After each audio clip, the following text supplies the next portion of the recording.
সংযুক্ত আরব আমিরাতের রাজধানী আবুধাবিতে এবার বাংলাদেশি জাহাঙ্গীর আলম জিতলেন আবুধাবি বিগ টিকিটের 20 মিলিয়ন দিরহাম বাংলাদেশি মুদ্রায়, যার পরিমাণ 66,28,00,000 টাকা।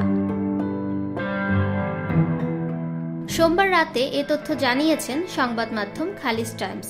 সংবাদ মাধ্যমটি বলেছে, সোমবার অনুষ্ঠিত সবশেষ আবুধাবি বিগ টিকিট ড্রতে 2 কোটি দিরহাম জিতেছেন দুবাইয়ের বসবাসরত বাংলাদেশি প্রবাসী জাহাঙ্গীর আলম, যেটি তিনি কিনেছিলেন 11 ফেব্রুয়ারি। 44 বছর বয়সী জাহাঙ্গীর দুবাইয়ে 6 বছর ধরে জাহাজ নির্মাণ শিল্পে কাজ করছেন। তার পরিবার থাকে বাংলাদেশে। গত 3 বছর ধরে তিনি 14 জন বন্ধুর সঙ্গে নিয়মিত বিগ টিকিট কিনছিলেন। তিনি আশায় ছিলেন কখনো তিনি জিতবেন লটারি। পুরস্কারের অর্থ দিয়ে জাহাঙ্গীর দুবাইতে একটি ব্যবসা শুরু করতে চান এবং তার বন্ধুদেরও এতে সংযুক্ত করতে চান।